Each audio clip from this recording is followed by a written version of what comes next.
साथियों नमस्कार। मैं सुभाष। साथियों, आज का ये वीडियो हमारे देश के भूतपूर्व सैनिकों को समर्पित है। हमारे देश के जितने भी भूतपूर्व सैनिक हैं उनके लिए एक बहुत बड़ी खुशखबरी आई है केंद्र सरकार की ओर से। केंद्र सरकार का जो मिनिस्ट्री ऑफ डिफेंस है उसका department of ex serviceman welfare ने 4 सितंबर 2024 को सीडीएस को, chief of the army staff को, chief of the navy staff को, chief of the air staff को ये पत्र जारी किया है। इसमें इसके सब्जेक्ट में लिखा है revision of pension of defence forces pensioners, family pensioners under 1 rank 1 pension with effect from 1 July 2024 regarding. अब इसको समझने की कोशिश करते हैं कि दरअसल ये पत्र है क्या, और 1 रैंक 1 पेंशन का रिवीजन होने जा रहा है तो ये क्या है। तो अगर 1 रैंक 1 पेंशन के थोड़े से बैकग्राउंड में हम चले तो पहली बार 2015 में भारत सरकार ने ये आदेश जारी किया था कि हम 1 रैंक 1 पेंशन को इम्प्लीमेंट करने जा रहे हैं, और जिसको 1 जुलाई 2014 से लागू किया गया था, यानी बैक डेट से लागू किया गया था, 1 साल पीछे से लगभग लागू किया गया था। तो उसी आदेश में ये लिखा हुआ था कि हर 5 सालों के बाद 1 रैंक 1 पेंशन को रिवाइज़ किया जाएगा। यानी 14 में लागू किया गया तो अगला जो 5 साल हुआ वो 2019 में हुआ, यानी 1 जुलाई 2019 से फिर इसको रिवाइज़ किया गया। लेकिन 19 वाला रिवीजन यूं ही नहीं हुआ, केंद्र सरकार ने इसको ठंडे बस्ते में डाल दिया था। फिर सुप्रीम कोर्ट में पिटीशन डाला गया। सुप्रीम कोर्ट ने केंद्र सरकार को फटकार लगाई और आदेश जारी किया कि यदि एक बार आपने वादा किया है कि आप हर 5 सालों बाद ओआरओपी को रिवाइज़ करेंगे तो अब आप अपने वादे से मुकर नहीं सकते, आप इसे लागू करिए। तो केंद्र सरकार ने आनन फानन में 1 जुलाई 2019 से दूसरी बार रिवीजन किया, और चूंकि 2023 में केंद्र सरकार का फैसला आया तब तक काफ़ी देर हो चुकी थी, तो लोगों को 1 जुलाई 2019 से उनका जितना एरियर बन रहा था उसको जोड़ करके 4 किस्तों में उसका भुगतान किया गया। अब चूंकि 19 में दूसरी बार रिवीजन हुआ तो 19 के बाद अगला 5 साल यानी 1 जुलाई 2024 से इसका रिवीजन ड्यू है। इसी के संबंध में एक्स सर्विसमैन वेलफेयर डिपार्टमेंट की ओर से ये पत्र जारी किया गया है। एक्स सर्विसमैन वेलफेयर डिपार्टमेंट के बारे में थोड़ी सी जानकारी आप लोगों को दे दूँ कि 2004 में इसका गठन किया गया था, क्योंकि हम सब जानते हैं कि हमारे जो सैनिक हैं वो बहुत कम एज में रिटायर हो जाते हैं, कई बार कैजुअलिटी के कारण, कई बार घर में बहुत सारी परेशानियां होती हैं तो वो प्री मैच्योर रिटायर हो जाते हैं, या अपना टर्म पूरा करके भी जाते हैं तो जो जवान है वो 17 साल 19 साल में रिटायर हो जाते हैं। और जब वो रिटायर होकर के जाते हैं तब उस समय उनके ऊपर जिम्मेदारियों का बहुत बड़ा बोझ होता है। घर पर माँ बाप बुज़ुर्ग होते हैं, उनकी दवाई का खर्चा, इलाज का खर्चा, बच्चे छोटे होते हैं उनकी पढ़ाई का खर्चा, शादी ब्याह का खर्चा, भाई बहन अगर छोटे हैं तो उनकी पढ़ाई का, शादी ब्याह का खर्चा। तो ऐसे में फिर एक प्रकार से इन्हें आर्थिक बदहाली का सामना करना पड़ता है। तो भारत सरकार ने ये महसूस किया कि क्यों ना एक ऐसा डिपार्टमेंट बनाया जाए जो भूतपूर्व सैनिकों से जुड़े मामले को प्राथमिकता के तौर पर देखे। तो इसीलिए 2004 में ये भूतपूर्व सैनिक कल्याण विभाग, जो रक्षा मंत्रालय के अंतर्गत काम करता है, इसका गठन किया गया। ये सैनिकों के कल्याण से जुड़े हुए मुद्दों पर निर्णय लेता है और समय समय पर तीनों सेनाओं को आदेश निर्देश जारी करते रहता है।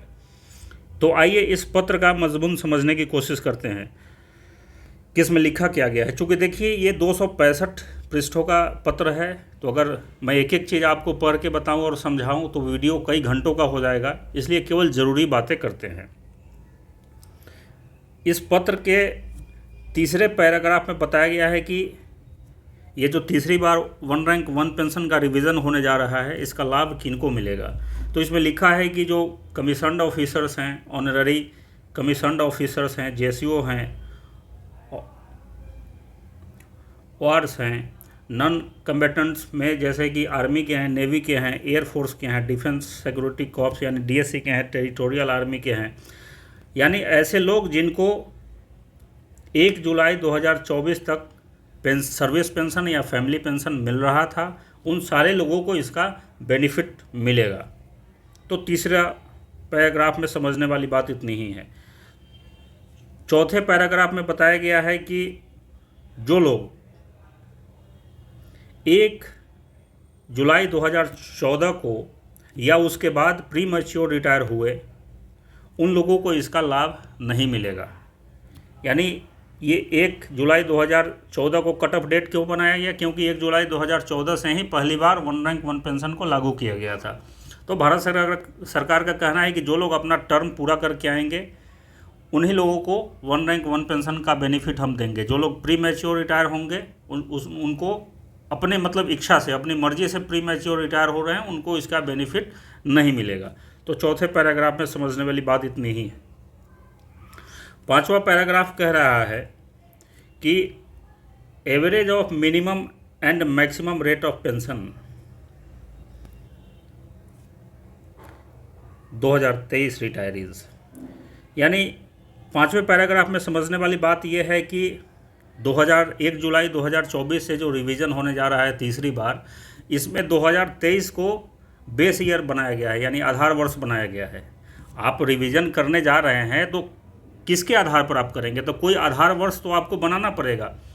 तो 2014 में जब पहली बार ओआरओपी को लागू किया गया था तो 2013 को आधार वर्ष बनाया गया था। 2019 में जब दूसरी बार रिवीजन किया गया तो 2018 को आधार वर्ष बनाया गया। अब जब 2024 में तीसरी बार रिवीजन किया जा रहा है तो 2023 को आधार वर्ष बनाया गया है, यानी 1 साल पीछे का आधार वर्ष बनाया जाता है। इस पांचवें पैराग्राफ में कहा गया है कि 2023 में जो लोग रिटायर हुए हैं उनका जो मैक्सिमम पेंशन है और जो मिनिमम पेंशन है उसका हम एवरेज निकालेंगे और फिर 1 जुलाई 2024 से उतनी पेंशन हम लागू करेंगे। अगर उदाहरण से बात समझ में आएगी, अगर कोई सिपाही थे और वो रिटायर हुए हैं 17 साल सर्विस करके,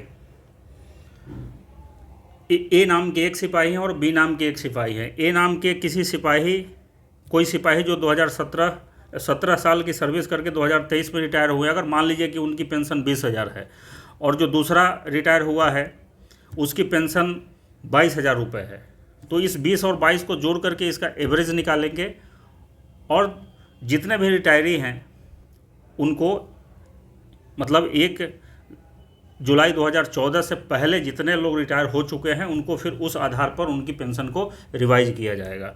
तो पांचवें पैराग्राफ पे ये बताने की कोशिश की गई है।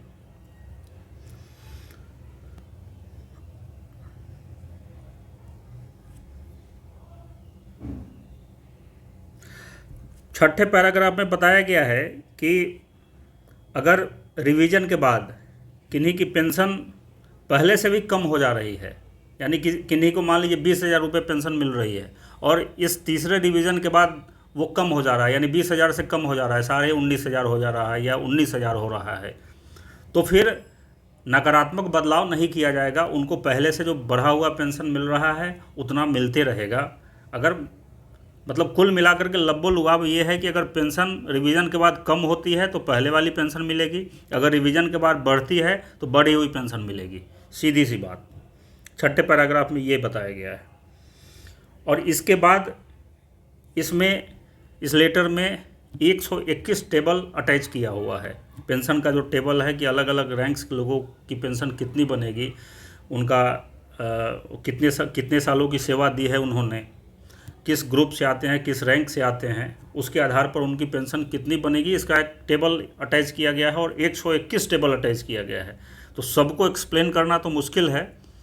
आप लोग अगर विस्तार से इसके बारे में जानना चाहते हैं तो एक सर्विसमैन वेलफेयर डिपार्टमेंट की वेबसाइट पर जाइए, वहाँ ये पत्र अवेलेबल है, उसको आप डाउनलोड करिए, उसको आप खुद से स्टडी करिए। अगर उसमें कोई बात कहीं समझ में नहीं आती है और आपको लगता है कि उस पर एक अलग से वीडियो बनाने की आवश्यकता है तो मुझे ईमेल करिएगा। वीडियो के डिस्क्रिप्शन में मैं अपना ईमेल आईडी दे रहा हूँ, मैं उस पर अलग से एक वीडियो बनाऊँगा। ये पत्र जारी किया गया था भारत सरकार के जो अंडर सेक्रेटरी हैं गवर्नमेंट ऑफ इंडिया के, यानी एक्स सर्विसमैन वेलफेयर डिपार्टमेंट के जो अंडर सेक्रेटरी हैं उनकी ओर से ये तीनों सेनाओं को प्रमुख को ये पत्र जारी किया गया है। आइए किसी एक टेबल को उदाहरण के लिए समझ लेते हैं तो बाकी का मोटा मोटी आपको अंदाज़ा लग जाएगा। इसमें 121 टेबल है, तो एक टेबल मैं टेबल नंबर 7 को बताने की कोशिश कर रहा हूँ।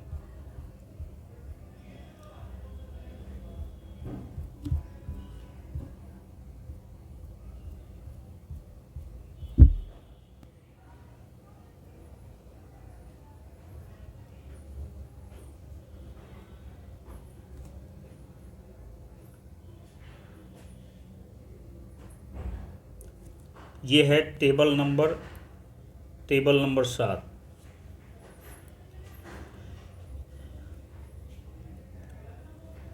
इसमें यहाँ पर रैंक्स दिए हुए हैं।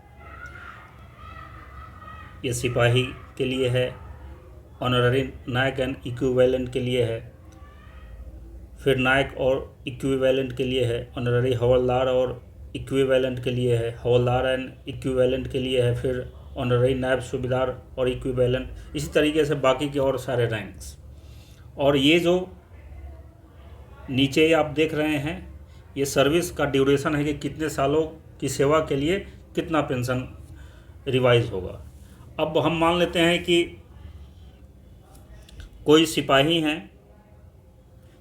हैं और उन्होंने 17 सालों तक सेवा देकर के सेवानिवृत्त हुए हैं, और अगर उनका ग्रुप एक्स है तो उनको 22,263 रुपये उनकी बेसिक पेंशन बनेगी इस रिवीजन के बाद। अगर वो वाई ग्रुप से आते हैं तो इस रिवीजन के बाद 20,463 रुपये उनकी पेंशन बनेगी। अब एक हवलदार का उदाहरण ले लेते हैं। यहाँ हवलदार का दिया है।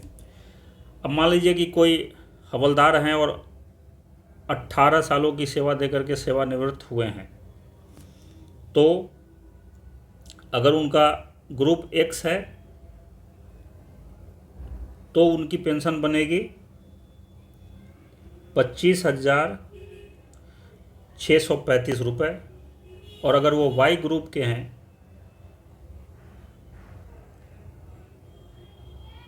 तो उनकी पेंशन बनेगी 23,432। तो ये 2 उदाहरण मैंने दिया है। अगर आप लोगों को लगता है कि इसके बारे में और जानकारी चाहते हैं तो कृपया मुझे ईमेल में या कमेंट में लिखेंगे, मैं अलग से एक वीडियो बनाऊंगा इसके ऊपर। तब तक इतना ही पर इस वीडियो को रोकते हैं। बहुत बहुत धन्यवाद। मिलते हैं फिर किसी अगले वीडियो में ऐसे ही किसी इंटरेस्टिंग टॉपिक के ऊपर। फिर से धन्यवाद।